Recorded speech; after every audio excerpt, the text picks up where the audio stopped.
dan bisa fokus ya. Nanti ice breakingnya yang pertama adalah clue-nya melakukan apa yang saya lakukan. Oke. Baik, yang pertama kita akan ice breaking ya. Melakukan apa yang saya lakukan. Oke. Ya, oke. Lakukan apa yang saya lakukan. Ya, baik. Tangannya bisa di atas. Pegang mulut. Ya, semua yang belum lakukan apa yang saya lakukan, ya. Ya, ke atas lagi. Ya. Rakyat, lakukan apa yang saya lakukan. Pegang telinga. Ya, berarti masing-masing yang ke atas lagi. Lakukan apa yang saya lakukan. Ya. Pegang hidung. Ya, bagus ya. Tepuk tangan semua. Yang kedua, lakukan apa yang saya katakan. Oke, tangan ke atas lagi. Ya, pegang mulut. Ya, sudah. Sekali lagi. Pegang mata. Mata. Ya, tepuk tangan untuk kita semua. Ya. Jadi untuk biar pikiran kita bisa fokus pada suatu kegiatan. Oke, terima kasih. Baik. Assalamualaikum warahmatullahi wabarakatuh. Yang terhormat Ibu Kepala SDN Wonocala 2, yang saya hormati Bapak Ibu Dewan Guru SDN Wonocala 2. Pertama-tama marilah kita panjatkan puji syukur kehadirat Allah Subhanahu wa Ta'ala yang telah memberikan kesehatan kepada kita semua sehingga kita dapat melaksanakan acara pada pagi hari ini. Sebelum hendak ke acara inti, izinkan saya sebagai pembawa acara membacakan susunan acara pada pagi hari ini. Yang pertama pembukaan, yang kedua sambutan, yang ketiga acara inti, yang keempat penutup. Menginjak acara yang pertama yaitu pembukaan, marilah kita buka acara ini bersama-sama dengan membaca basmalah. Bismillahirrahmanirrahim. Menginjak acara yang kedua yaitu sambutan yang akan disampaikan oleh Ibu Kepala SDN Wonocala 2, Ibu Lili Suryani SPDSD. Waktu dan tempat dipersilakan.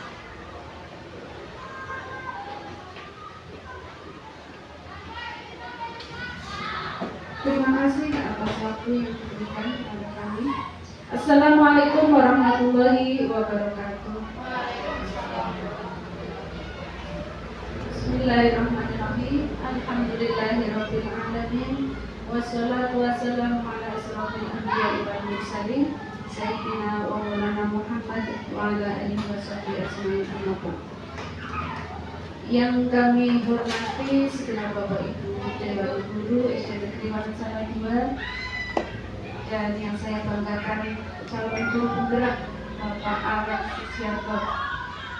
Pertama dan paling utama, marilah kita senantiasa mengucapkan rasa syukur kehadirat Allah karena pada kesempatan hari ini kita bisa dipertemukan kembali dalam rangka mengikuti acara diseminasi budaya positif di SD Negeri Wonocala 2 yang nanti akan disampaikan oleh Bapak Alex Susianto selaku calon guru penggerak. Salam serta salam mudah-mudahan senantiasa kita sambungkan kepada baginda Rasulullah SAW, yang semoga kita senantiasa akan mendapatkan syafaat dari beliau di yaumul kiamat. Bapak Ibu hadirin peserta diseminasi budaya positif SD Negeri Wonocala 2 yang berbahagia, pada kesempatan hari ini saya merasa bangga kepada Bapak Ibu sekalian yang masih tetap eksis belajar mengikuti PMN, mengikuti bintek-bintek dalam rangka peningkatan kinerja Bapak Ibu guru semua.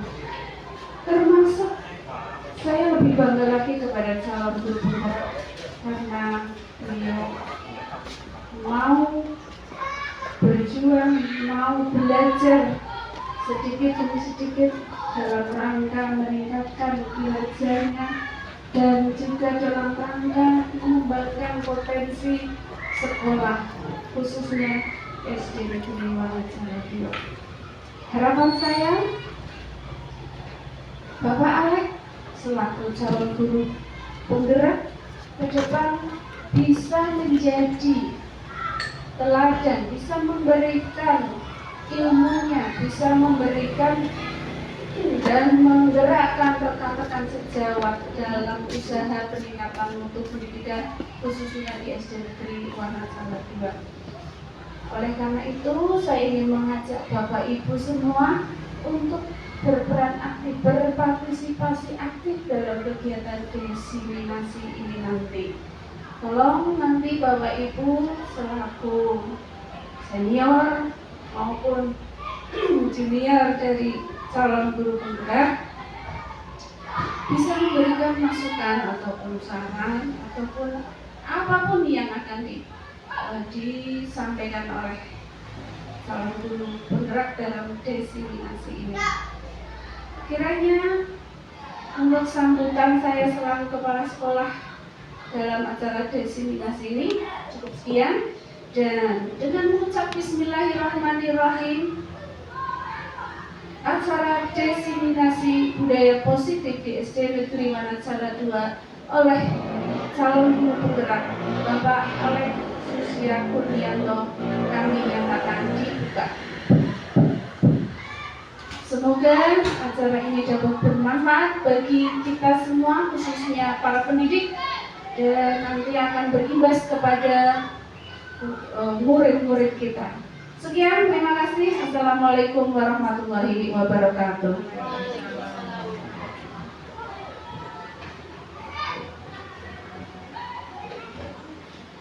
Acara selanjutnya yaitu acara inti yang akan disampaikan oleh calon guru penggerak Bapak Alek Susya Kurnianto SPD. Waktu dan tempat dipersilakan.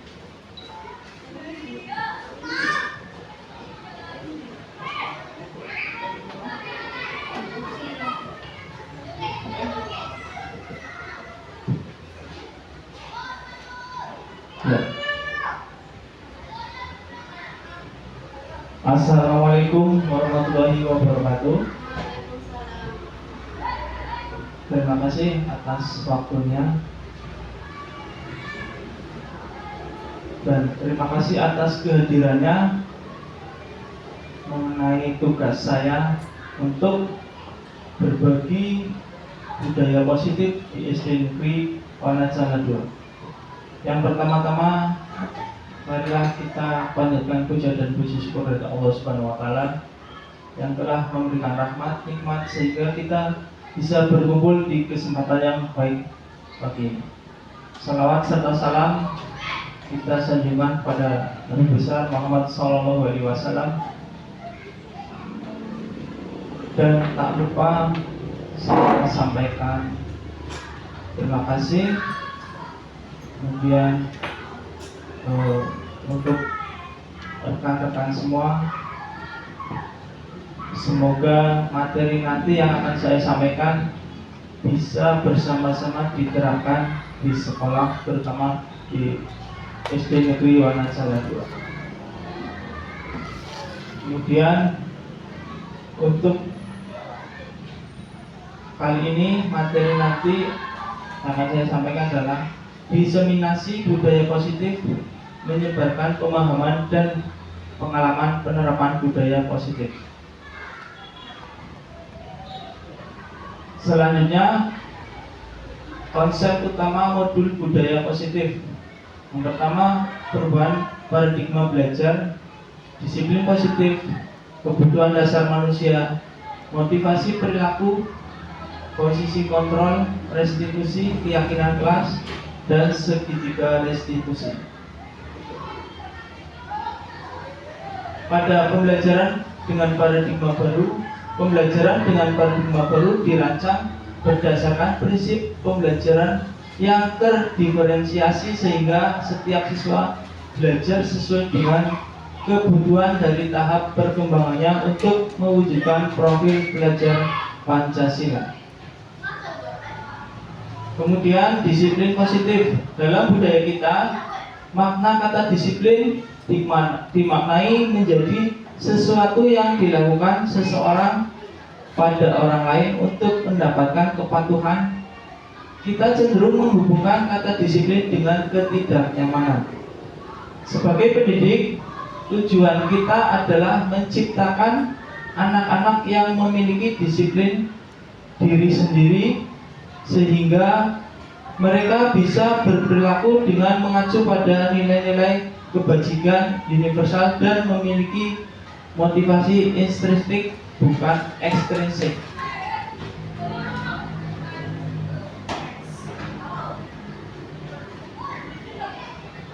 Next. Ya. Pada dasarnya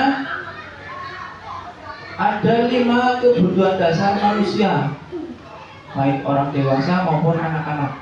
Yang pertama adalah bertahan hidup, kedua kasih sayang dan rasa diterima, kemudian penguasaan, kemudian kebebasan dan kesenangan. Untuk bertahan hidup sudah jelas, misalkan untuk makan dan minum terpenuhi atau tidak. Kemudian yang kedua kasih sayang dan rasa yang diterima dari orang-orang sekitar.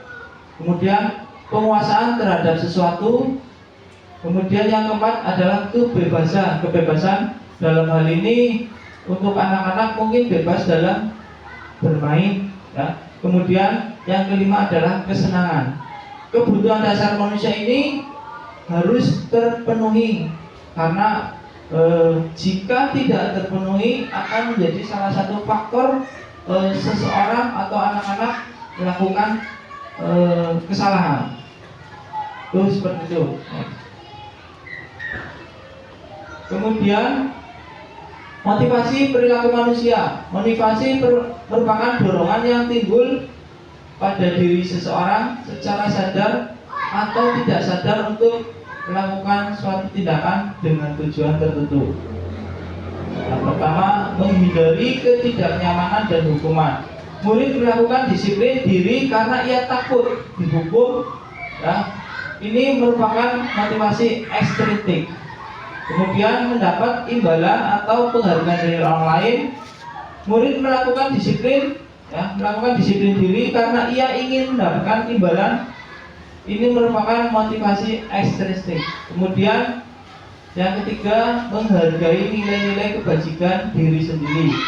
Murid melakukan disiplin diri karena sadar akan nilai kebajikan dirinya. Ini merupakan motivasi intrinsik. Jadi ada 2, ya, yang perlu kita tanamkan, ya.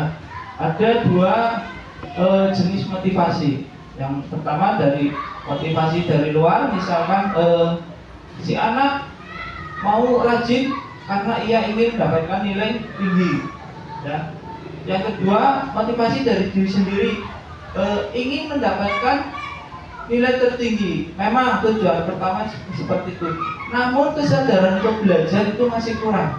Dalam arti di rumah mungkin ketika tidak disuruh belajar, si anak tidak mau belajar. Di sini yang perlu kita tanamkan adalah melakukan disiplin karena sadar, meskipun ada peraturan ataupun aturan. Tapi yang perlu ditekankan adalah kesadaran dari diri sendiri untuk melakukan sesuatu tanpa imbalan atau tanpa mengharapkan sesuatu itu kembali. Next. Konsep disiplin, identitas, gagal, hukuman. 1. Hukuman sifatnya menyakitkan, tidak nyaman, murid takut, kemudian memaksa murid menyembunyikan kesalahannya, murid menjadi rendah diri, kemudian untuk penghargaan tidak efektif, merusak hubungan atau sifat iri, mematikan kreativitas, menghukum dengan sistem ranking, merampas hak menghargai dirinya. Jadi ini konsep disiplin yang gagal ya. Yang pertama hukuman. Jelas setiap orang kalau dihukum pasti merasa kecewa atau sakit hati. Bahkan setiap anak bisa berani berbohong karena dia itu takut dihukum. Itu jadi sifat hukuman. Kemudian penghargaan, walaupun sifatnya baik, memotivasi, tapi hal itu tidak tumbuh dari dirinya sendiri karena ada iming-iming. Ya, untuk penghargaan jelas tidak efektif. Kemudian bisa merusak hubungan, terutama antar teman ya. Si A dapat seperangkat alat tulis, saya tidak, akhirnya menimbulkan kecemburuan. Jadi walaupun tujuannya baik, namun di dalamnya itu mengandung unsur seperti itu ya, bisa menyebabkan iri hati, kemudian mematikan kreativitas. Jadi si anak berpikir karena dia itu ada ingin mendapatkan suatu imbalan, bukan karena kesadaran sendiri. Kemudian menghukum dengan sistem ranking, jelas itu sangat tidak baik. Karena apa? Kemampuan anak itu berbeda-beda. Kemudian merampas hak menghargai dirinya. Karena apa? Merampas hak menghargai dirinya itu menyebabkan si anak tidak percaya diri. Dan mungkin contoh seperti ini, si A dia itu juara dalam matematika, padahal ada si B itu juara dalam menggambar. Dan ternyata yang ditampilkan cuma ada lombanya matematika, ya itu akan membunuh haknya sendiri. Karena apa? Gambar tidak ditampilkan. Jadi kembali kita ke berdiferensi, jadi mengetahui kebutuhan anak. Terus seperti itu. Next.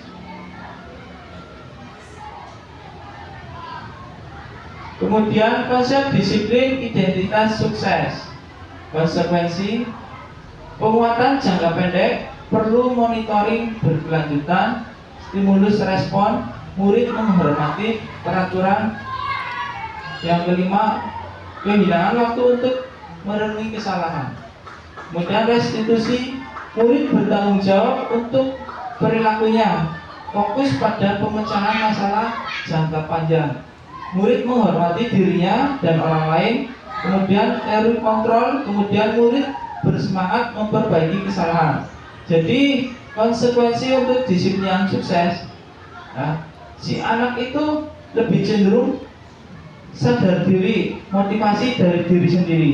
Ini dari dalam konsekuensi ada murid menghormati peraturan. Nanti tanpa kita suruh, si anak sudah tahu, oh peraturannya seperti ini. Jadi kita tidak perlu ada penghukuman ataupun sebagainya. Kemudian restitusinya, murid bertanggung jawab untuk perilakunya. Jadi restitusi itu untuk memperbaiki kembali ke semula. Jadi kalau misalkan anak melakukan kesalahan, kita telusuri dulu.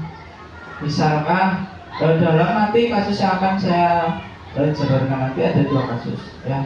Nanti saya ke berikutnya. Next. Pengertian restitusi adalah proses menciptakan kondisi bagi murid untuk memperbaiki kesalahan mereka, sehingga mereka bisa kembali pada kelompok mereka dengan karakter yang lebih kuat. Boseni 2004.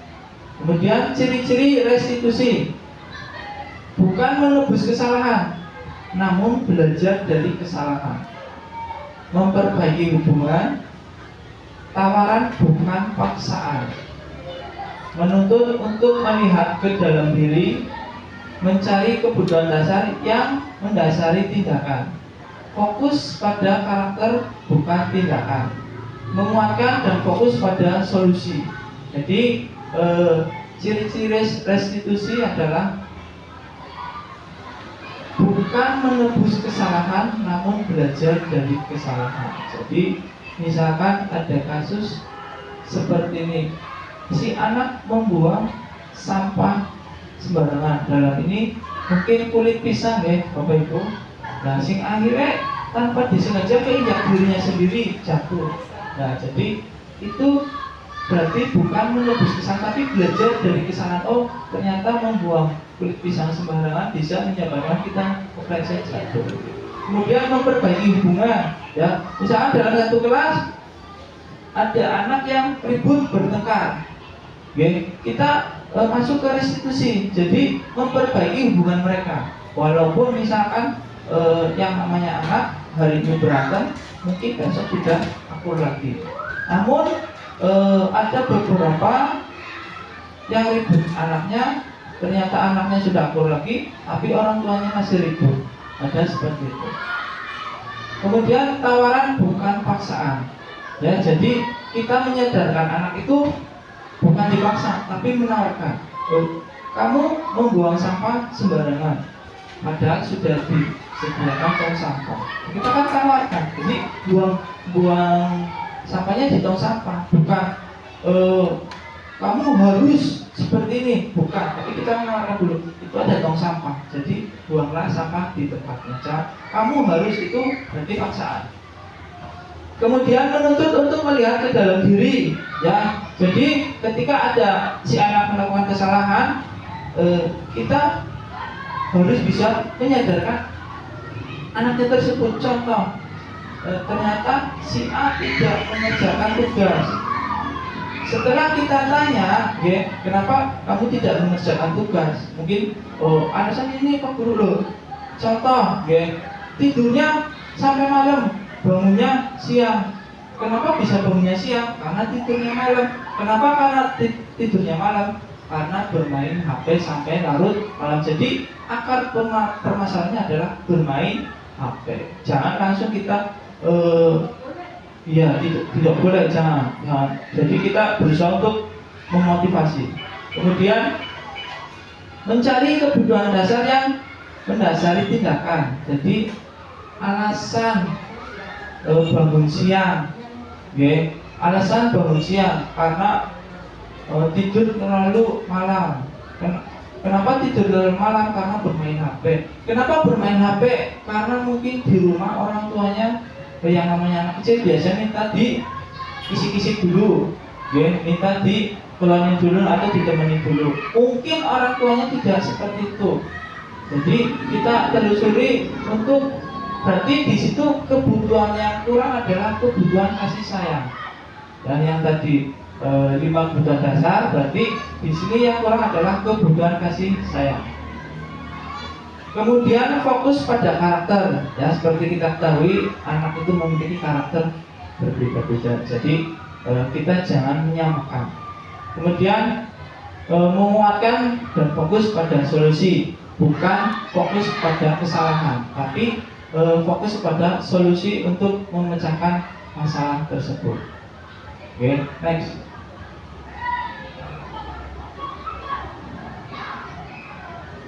Dan di sini ada kasus siswa sering tidak mengerjakan tugas. Hukuman: guru menghukum siswa tersebut hormat bendera selama 10 menit. Guru marah dan murid menjadi takut. Kemudian konsekuensi: guru memberikan konsekuensi untuk mengerjakan tugasnya saat istirahat atau dikerjakan sebanyak 3 kali lipat. Guru tegas dan siswa menghormati peraturan. Kemudian restitusinya: guru menanyakan keyakinan kelas atau dirinya dan membantu siswa menyelesaikan masalah. Guru terbuka dan siswa menghormati dirinya dan orang lain. Jadi di sini ada sifat hukuman, ya. Jadi siswa yang tidak mengerjakan tugas disuruh menghormat bendera selama 10 menit. Mungkin kalau dulu sering ya ada hal seperti ini. tapi yang diharapkan untuk sekarang itu ditiadakan.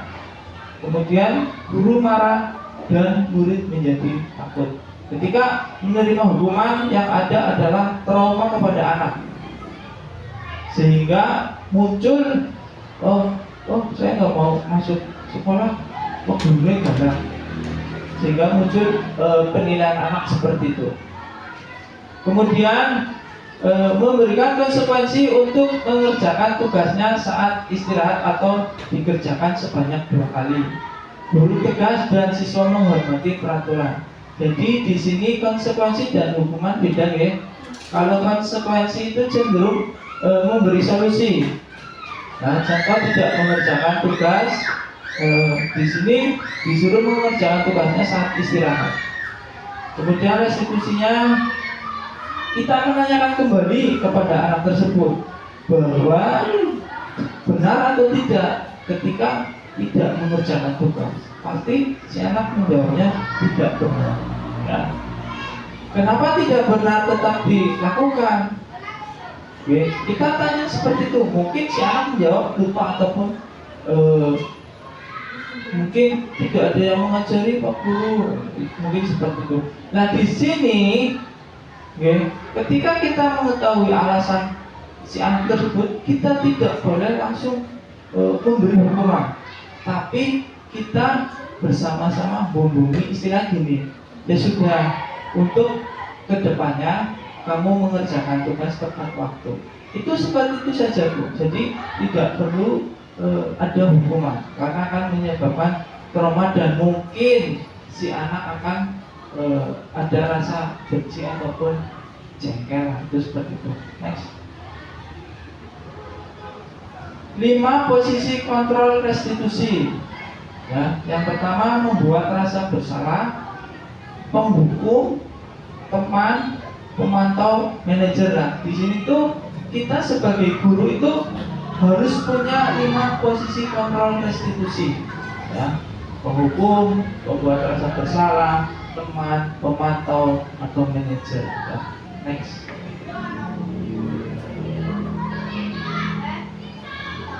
Nah, di sini ada siswa membuang sampah sembarangan. Ini kasus yang kedua. Penghukum, patuhi aturan sekolah lalu berkeliling sekolah memunguti sampah.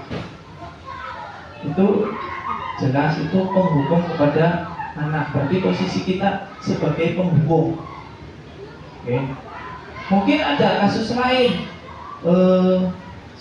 si anak tidak memakai seragam lengkap.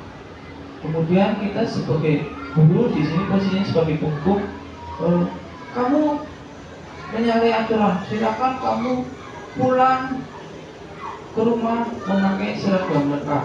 Nah ini ada kasus ya Bapak Ibu, itu baru-baru. Jadi ada kasus anak SMP ya, dia itu meminta bekal kepada temannya.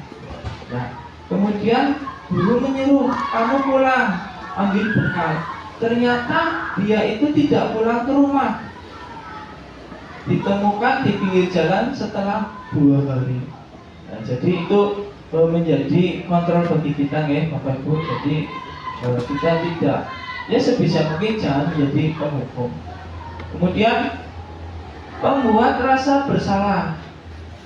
Nih kalimatnya, berapa kali Pak Guru harus memberitahu kamu? Nah ini belum ada kesalahan nanti. Bapak kecewa sama kamu. Ya, jadi itu untuk membuat anak merasa bersalah. Jadi kita sudah berkali-kali Pak Guru sampaikan, tapi kamu kenapa tidak mengerti? Itu membuat anak menjadi merasa bersalah. Kemudian kontrol yang ketiga, teman. Ayolah tertib, buat Pak Guru bangga. Kali ini tidak apa-apa. Ya. Kali ini tidak apa-apa salah. Jadi itu sifatnya itu mengingatkan, tapi ucapannya itu sebagai teman, seperti teman sendiri. Jadi itu kontrol sebagai teman. Kemudian sebagai pemantau, kamu sudah melanggar, apa peraturan dan konsekuensinya. Itu posisi kontrol kita sebagai guru di posisi pemantau. Kemudian manajer, apakah kamu tahu kesalahan kamu? Kira-kira bagaimana kamu akan memperbaiki kesalahan ini? Ya, jadi untuk posisi kontrol yang manajer itu cenderung memerintah. Ya, jadi cenderung memerintah untuk memperbaiki kesalahannya. Next.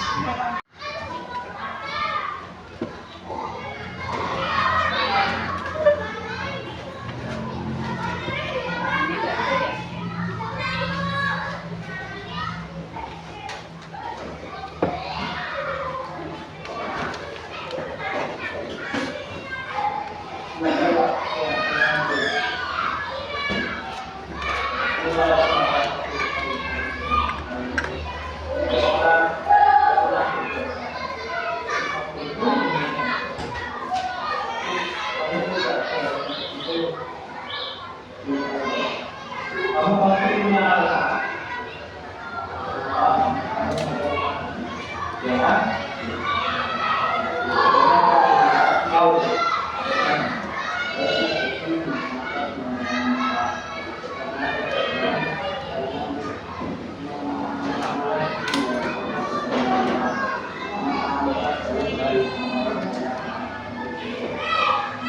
Menurut kamu membuat apakah kamu ingat dengan keyakinan kita?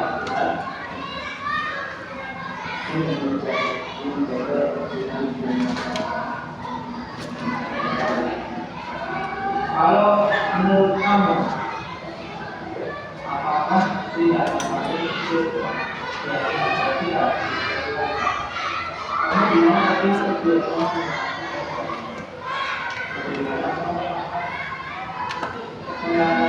kebiasaan.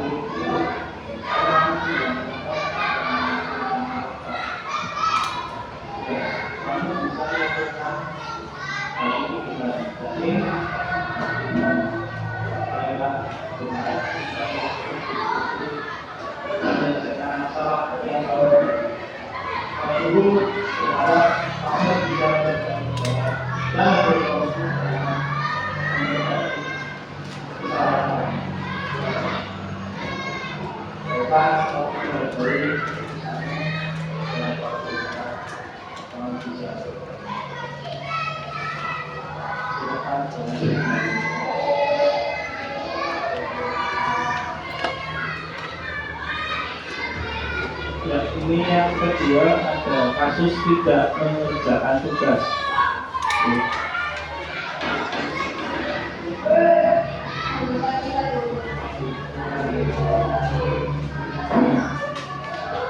Kamu tahu kenapa?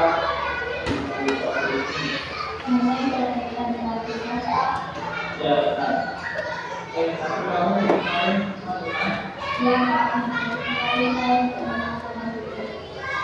sama semua orang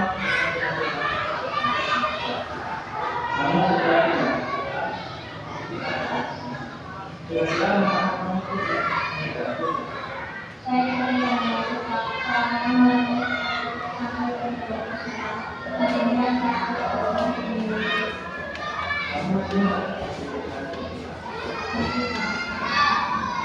kalau nasihat kira-kira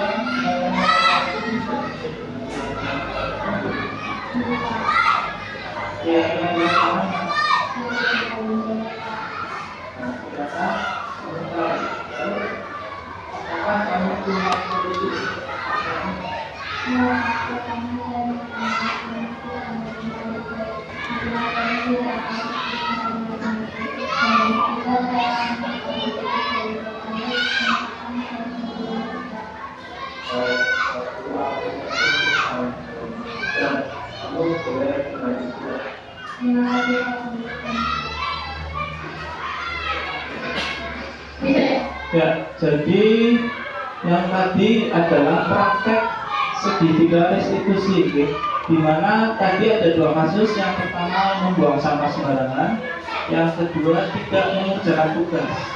Seperti yang tadi ya, ketika anak ada melakukan kesalahan, kita tidak usah menghukum mereka.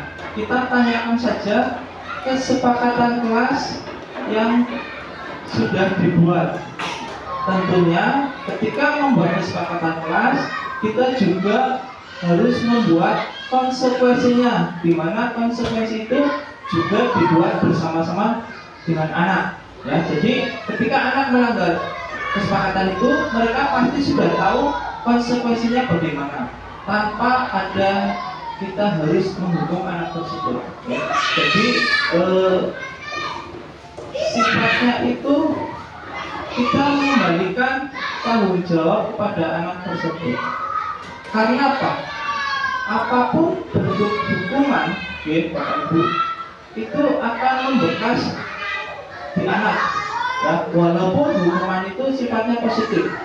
Ya, ingat, walaupun hukuman itu sifatnya positif. Contoh, ada kasus seperti ini. Anak disuruh dan anak tidak mengerjakan tugas, kemudian disuruh menghafal surat-surat pendek sampai 20 kali. Walaupun itu hukuman yang positif, namun ternyata ketika di rumah, orang tua dari si anak tersebut menyuruh untuk melafalkan surat-surat pendek. Kemudian si anak bertanya, apa salah saya? Kok saya disuruh melafalkan surat-surat pendek? Ya. Nah, jadi si anak itu akhirnya walaupun hukuman positif, dikira dia itu melakukan kesalahan. Itu seperti itu, Bapak Ibu. Perlu diingat ya, walaupun hukuman itu sifatnya positif, tetap akan berdampak kepada anak.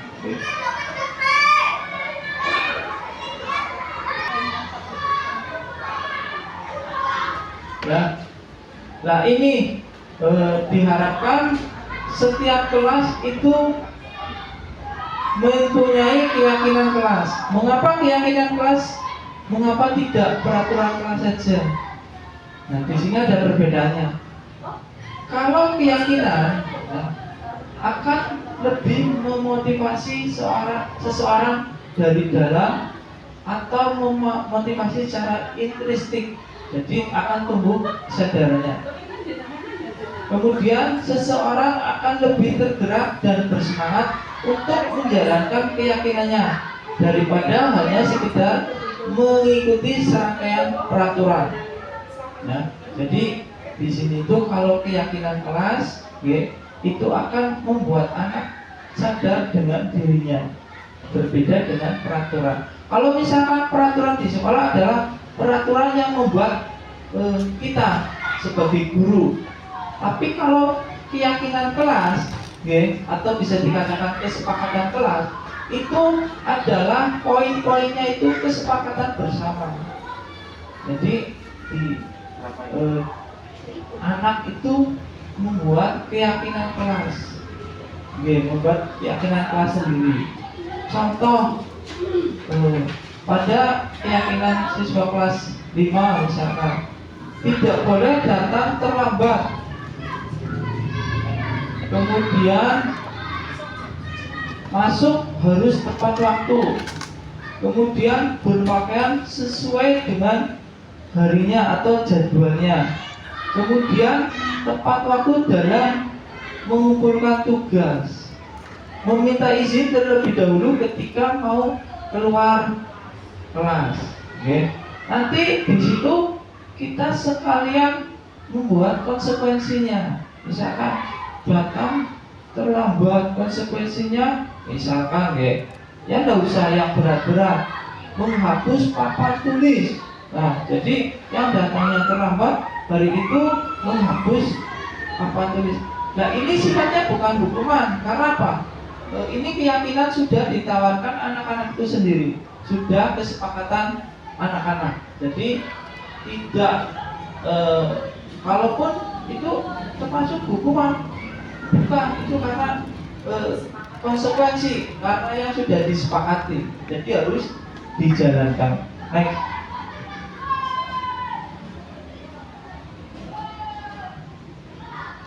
Kemudian kegiatan membuat keyakinan kelas. Ini contohnya. Hasil keyakinan kelas 5. 1. Bertanggung jawab mengerjakan tugas piket.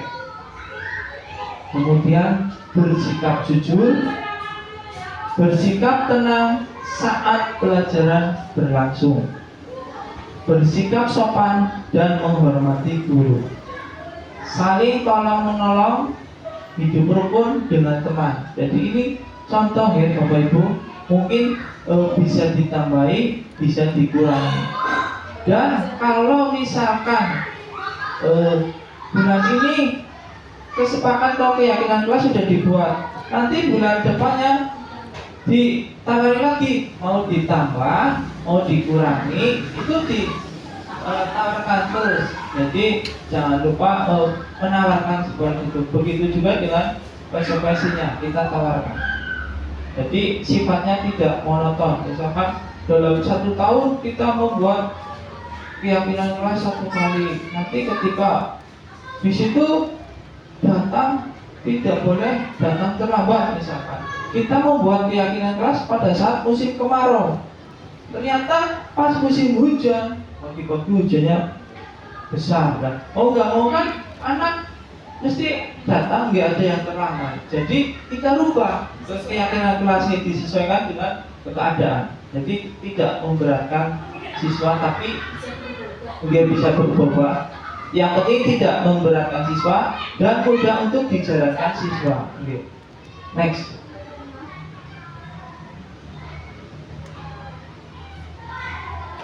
Di sini bagaimana pembentukan keyakinan kelas, itu agak kurang jelas nih.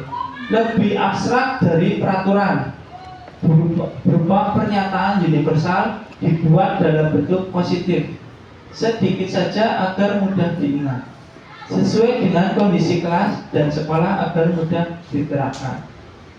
Semua warga kelas atau sekolah dilibatkan dalam pembuatannya. Jadi intinya untuk membuat keyakinan kelas, jangan terlalu banyak poin-poinnya, sehingga tanpa melihat atau membaca anak itu sudah ingat, oh tidak boleh seperti ini.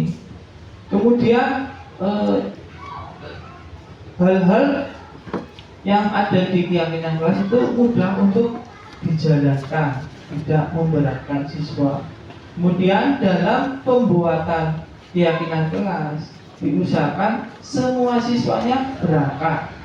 Jadi tidak menjadi alasan untuk siswa yang tidak berangkat untuk melanggar keyakinan. Ya, jadi aku orang memiliki orang ngerti bahwa peraturannya kayak gitu, membuat keyakinan kelas seperti itu. Jadi usahakan siswanya lengkap, Bapak Ibu. Kalau untuk keyakinan kelas boleh, biar orang tahu itu tahu. Kalau bisa ketika membuat keyakinan kelas ya, sebelum di-share ke wali murid itu berikut dengan konsekuensinya. Ingat ya, jangan terlalu berat, yang ringan-ringan saja. Oke. Jadi di sini tuh kita sifatnya bukan menghukum, tapi mempelajari anak untuk patuh. Oke. Jadi mempelajari anak untuk positif dengan timbul dari dirinya sendiri. Jadi dari dirinya sendiri dan bukan dari orang lain. Jadi untuk melaksanakan sadar diri, sadar dengan keyakinan kelas. Yang kemudian yang selanjutnya adalah lebih abstrak dari peraturan. Jadi mencakupnya itu cakupan luas tapi mudah dipahami dan mudah diingat oleh siswa. Ya, poin yang utama adalah semua warga kelas itu dilibatkan. Jadi kalau saya hari ini mau buat keyakinan kelas, ada yang tidak masuk, mending diundur saja, ditunda. Next.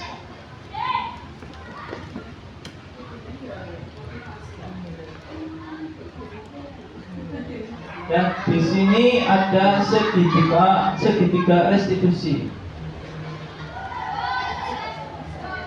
Tujuannya menstabilkan identitas. Kita semua akan melakukan hal terbaik yang bisa kita lakukan.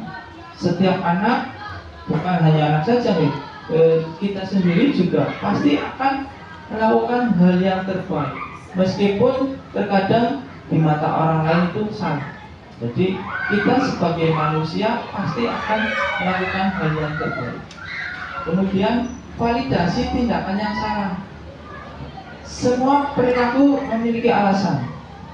Oke, seperti yang sudah dijabarkan tadi. Jadi ketika anak melakukan kesalahan, kita cari tahu dulu penyebabnya apa. Ya. Jadi ada yang tadi poin 5 kebutuhan dasar manusia itu sangat penting ya untuk mengetahui mengapa anak melakukan tindakan yang salah. Seperti kasus tadi kan ternyata kebutuhan dasar kasih sayangnya kurang karena tidurnya biasanya sama bapak ibunya, ternyata pas malam itu bapak ibunya tidak ada. Jadi kebutuhan kasih sayang itu kurang. Bisa jadi anak pagi-pagi ketika upacara sering pingsan. Ya, sering pingsan. Kita cari tahu dulu. Oh, ternyata belum sarapan. Berarti kebutuhan bertahan hidupnya itu belum terpenuhi. Ya, bertahan hidup seperti makan, minum, itu seperti. Kemudian menanyakan keyakinan. Kita semua memiliki motivasi internal, ya, baik anak ataupun kita sendiri pasti mempunyai motivasi internal. Namun terkadang hal itu jarang muncul. Karena apa? Selama ini kita itu mau mentaati sesuatu karena takut dengan hukuman, bukan karena kesadaran. Jadi ini adalah segitiga restitusi. Jadi untuk mengembalikan kondisi awal, ya, mengapa anak melakukan kesalahan, mengapa si anak itu selalu berbuat seperti itu, kita telusuri dulu. Kemudian next. Nah, di sini kasus yang di depan itu tidak mengerjakan tugas. Ya, nanti videonya ada di YouTube, namun belum saya edit ya, Bapak Ibu. Di sini kasusnya si anak tidak mengerjakan tugas. Kemudian saya tanya, saya telusuri, katanya lupa. Kenapa lupa? Bangunnya siang. Kenapa bangunnya siang? Tidurnya malam. Kenapa tidurnya malam? Dolanan HP. Jadi kasus sumbernya adalah bermain HP. Jadi ini kasus yang pertama. Jadi tidak mengerjakan tugas. Perlu diingat ya, ketika ada anak seperti ini, ingat menegurnya jangan di depan teman-temannya. Setiap permasalahan, setiap kesalahan, yang pertama adalah memperbaikinya adalah dengan 4 mata. Jadi dipanggil, berdua, ditanya, jangan langsung di depan teman-temannya. Apalagi ini sudah besar kelas 6, jadi mungkin sedikit agak sensitif. Jadi perlu kita ingat, ya, kita panggil, kita tanya-tanya, oh ternyata kebutuhan dasar kasih sayangnya kurang, ya, karena biasanya tidur ada mamanya, ada bapaknya, pas malam itu tidak ada. Next. Kemudian ini ada yang kedua, kasus membuang sampah sembarangan. Jadi pada saat itu saya melihat itu si anak membuang sampah plastik main lempar saja. Ketika ditegur, si anak itu memungut lagi, dipungut kemudian baru diletakkan di tong sampah. Jadi dari hal itu kita tahu bahwa anak itu membuang sampah di tempat sampah karena takut, karena sudah ketahuan. Coba kalau tidak ketahuan, si anak tersebut pasti akan membuang sampah sembarangan. Setelah ditanya Bapak Ibu, ternyata di rumah itu sudah terbiasa membuang sampah. Jadi di rumah yaitu ketika makan sesuatu main lempar-lempar saja. Dan ditanya apakah di depan rumah tidak ada tong sampah, dia menjawab memang tidak ada. Jadi di sini saya tidak menghukum Bapak Ibu, saya hanya menyarankan untuk kedepannya membuang sampah di tempat sampah itu saja. Tidak usah disuruh memungut sampah keliling sekolah, itu hal seperti itu tidak perlu dilakukan. Oke, next.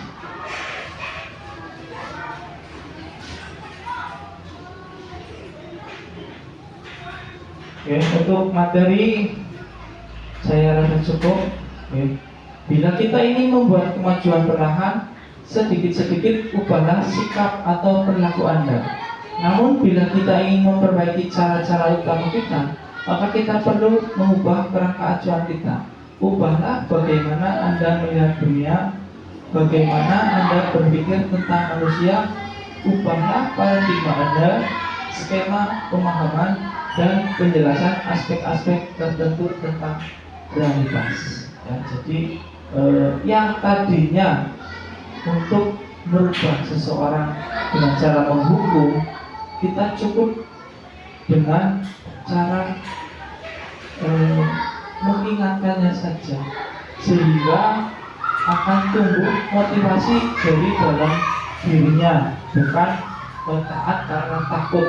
Ya, kita bisa dikatakan punya semboyan taat jangan taat karena takut, itu seperti itu. Jadi taatlah karena diri sendiri.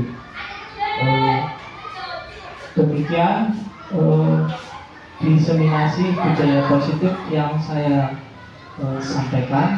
Mudah-mudahan bermanfaat untuk kita semua, terutama dunia pendidikan di SD Negeri Wamen Salatiga.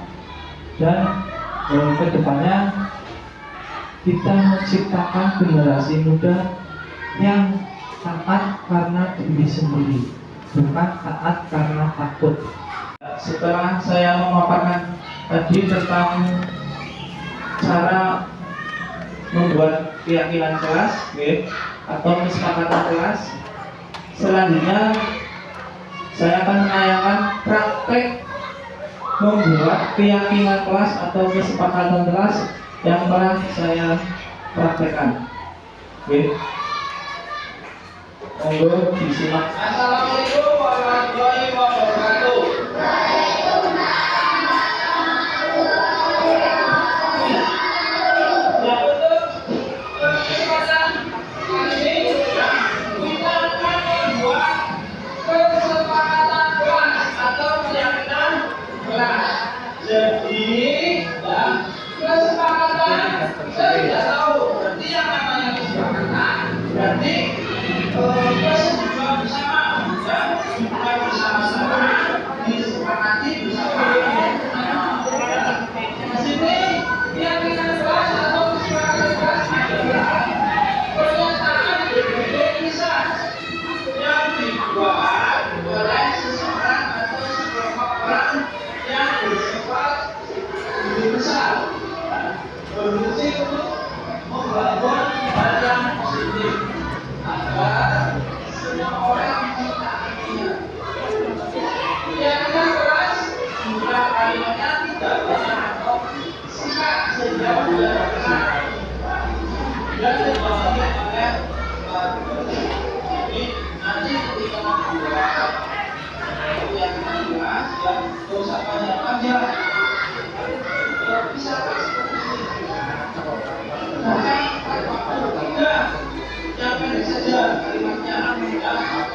jadi dalam membuat kesepakatan kelas itu kalimatnya jangan terlalu panjang biar mudah diingat. Bersama terhadap diri sendiri dan orang lain, menunjukkan budaya positif. Setiap yang kegiatannya yang dilakukan pasti itu merupakan budaya positif. Ya, nanti ada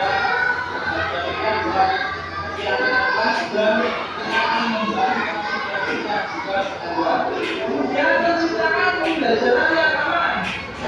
Jadi kalau semua kita di sekolah. Jadi kesepakatannya juga jika dilakukan dengan bersama-sama sudah pasti akan menciptakan suasana kelas yang menyenangkan, terutama anak-anak juga saling menghargai satu sama lain.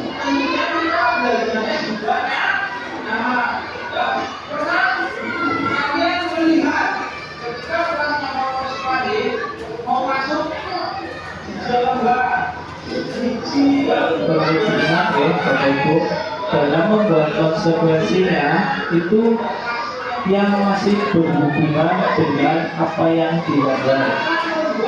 Contoh tidak menjaga kebersihan, konsekuensinya ya menyapu.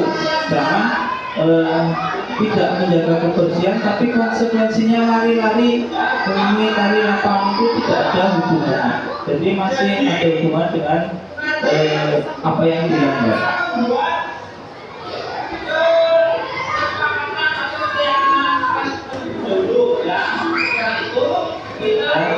Bisa kita awali dengan dua buah kertas yang berbeda warna, deh. Di sini warna kuning, deh. Kita akan membuat kesepakatan kelasnya dulu. Jadi yang pertama anak sudah tentu kita arahkan, ya. Contoh-contoh keyakinan kelas dulu. Kemudian setiap anak diberi kertas satu-satu, kemudian disuruh menulis apa yang mereka inginkan, terutama tentang kesepakatan terlebih dahulu.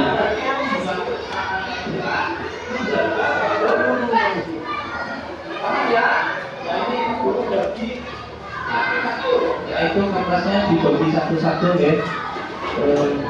Tujuan untuk satu warna itu biar kita tahu yang warna kuning keyakinan kelas. Jika ada anak yang masih bingung, boleh kita arahkan atau kita kasih pilihan tentang keyakinan kelasnya. Terkadang anak tersebut malu ketika mau menulis kesepakatan kelas sama dengan temannya, ya. Jadi boleh kesepakatan kelasnya itu sama, ya. Misalkan satu meja sama-sama boleh, ya.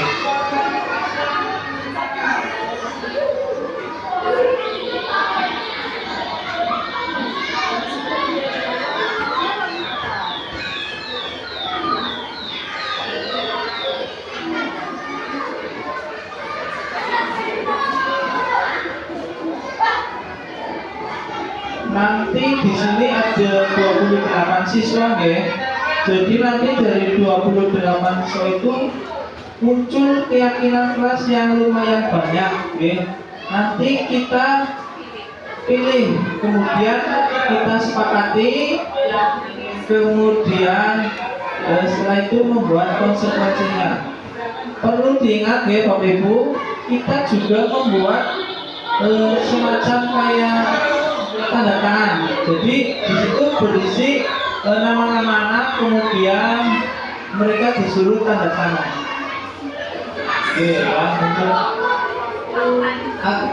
kita anak-anak membuat ya semacam pakai cerita seperti itu, ya. Jadi untuk lebih membuat anak itu merasa bertanggung jawab. Pak, biasanya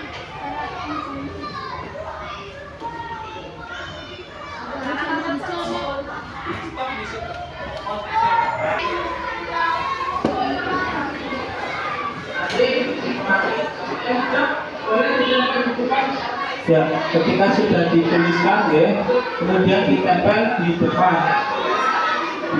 kelas.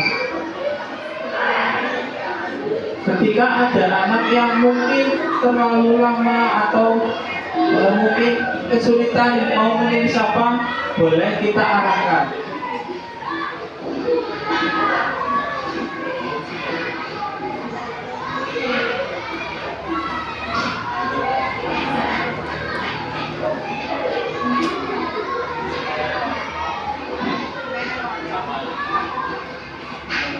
Dan nanti ketika sudah disepakati, selanjutnya kesepakatan itu dijadikan satu beserta konsekuensinya, nanti ditempatkan di depan atau di dekat pintu. Jadi setiap anak berangkat ataupun mau keluar kelas, diharapkan kesepakatan itu bisa dibaca atau bisa terlihat.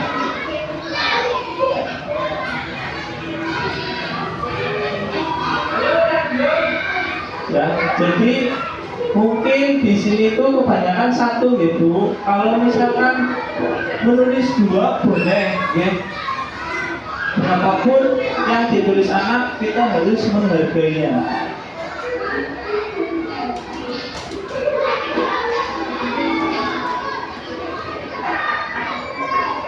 Dan perlu diingat ya, membuat konsekuensinya harus berhubungan dengan kesepakatannya, jangan melenceng jauh. Ya, ini di sini ada yang tertinggal ya, karena mungkin terlalu lama berpikir, jadi kita bisa mengarahkan. Sama dengan temannya juga tidak apa-apa.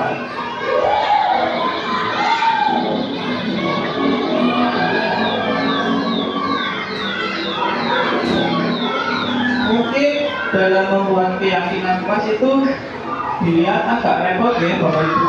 Tapi ketika kita membuat di awal pelajaran, ya, itu nanti bisa berlaku selama 1 tahun. Ya. Kalau bisa kesepakatan juga diupdate terus. Ya, setiap bulan misalkan mau ditambahi ataupun mau dikurangi boleh. Bisa disesuaikan dengan cuaca juga. Ya.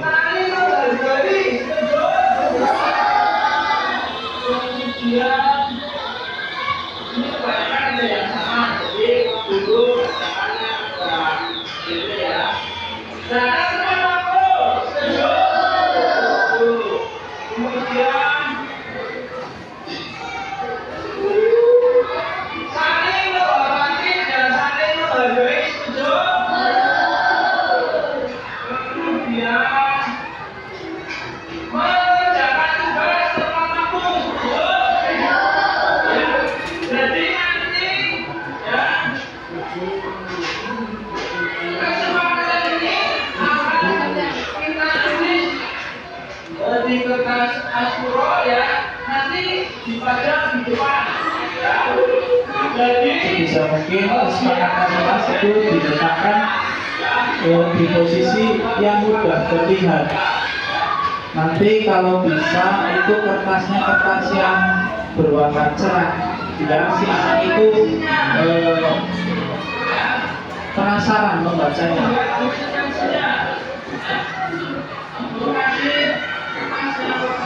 Nah, ini membuat konsekuensinya ya. Di sini saya menggunakan kertas yang berbeda warna ya, warna pink.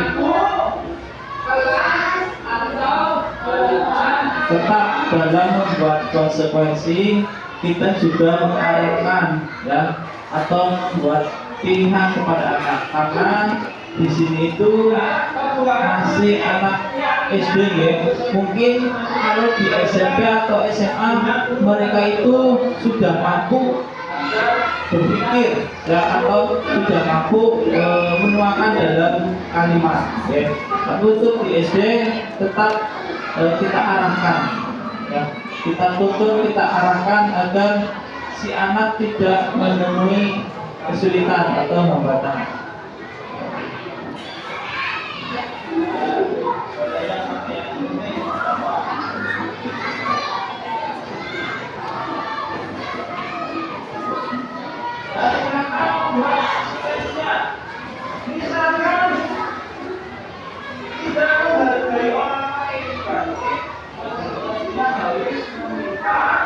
Ya, di sini tidak menghargai orang lain, mungkin pembulian ya.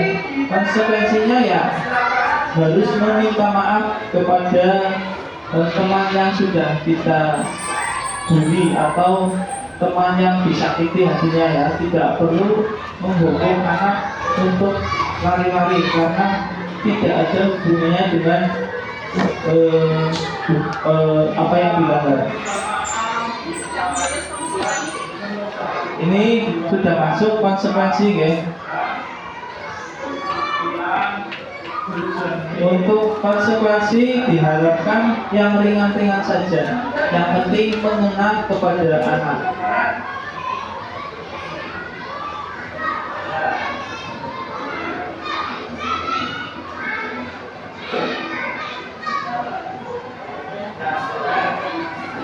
Mungkin nanti bisa diterapkan di awal ajaran baru ya Bapak Ibu. Nanti kalau misalkan butuh bantuan ya, saya nanti siap ya. Nanti saya bantu.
Karena melanggar menjaga kebersihan.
Yang di sini ada yang bertanya tentang perbedaan peraturan dan kesepakatan ya.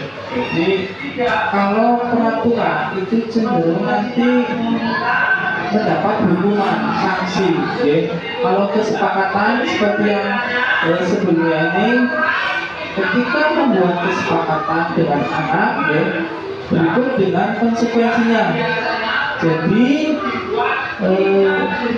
konsekuensi dari kesalahan ketika melanggar kesepakatan kelas itu anak-anak sudah tahu, dan anak-anak juga sanggup untuk menjalaninya, sudah sepakat dengan teman yang lain. Jadi bedanya seperti itu.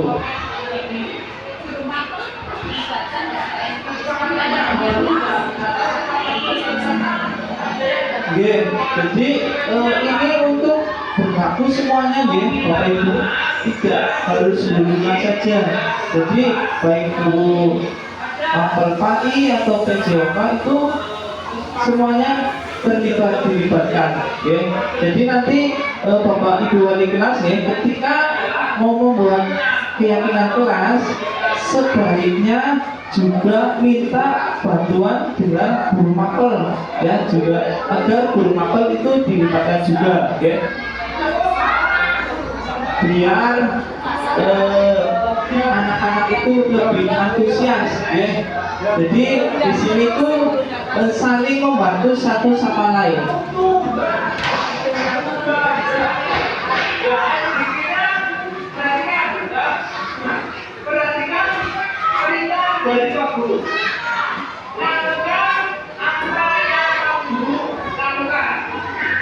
Ini es breakingnya sama seperti tadi, ya.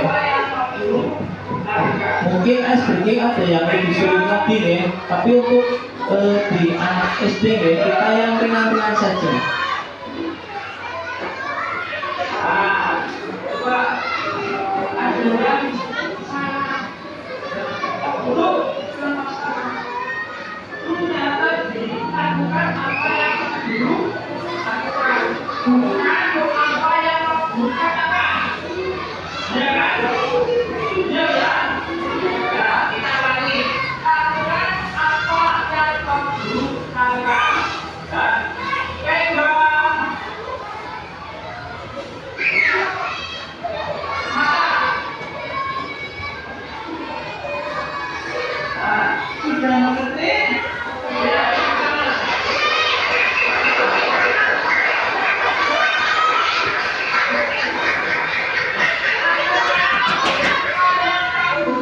Untuk ice breaking, ya, Bapak Ibu, bisa kita lihat-lihat di Google, itu banyak sekali, ya.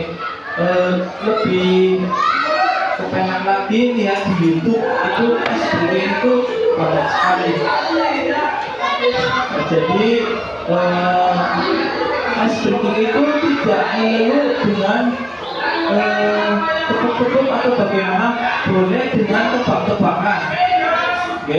Bisa tebak gambar ataupun tebak suatu benda. Jadi ice breaking itu tidak mengacu pada satu kegiatan, misalkan pro atau nyanyi-nyanyi, ya.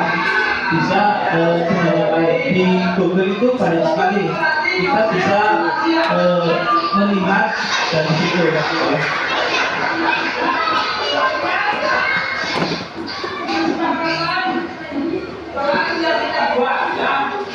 Harus dijalankan bersama-sama. Dan ketika sudah selesai, perlu ditekankan lagi, ya, bahwa kesepakatan itu harus benar-benar si anak itu mau melakukannya.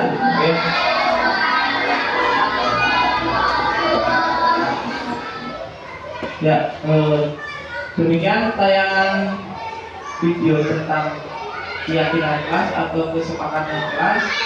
Semoga bisa dilakukan untuk semua kelas, ya. Terima kasih. Sekian, kita akan lanjut ke materi berikutnya. Demikian dari saya, kurang lebihnya mohon maaf. Assalamualaikum warahmatullahi wabarakatuh.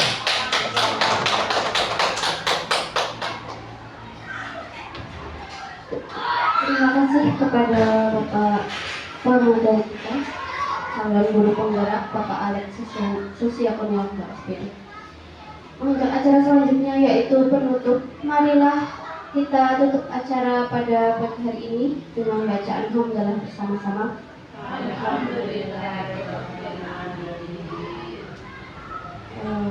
Demikianlah acara pada pagi hari ini.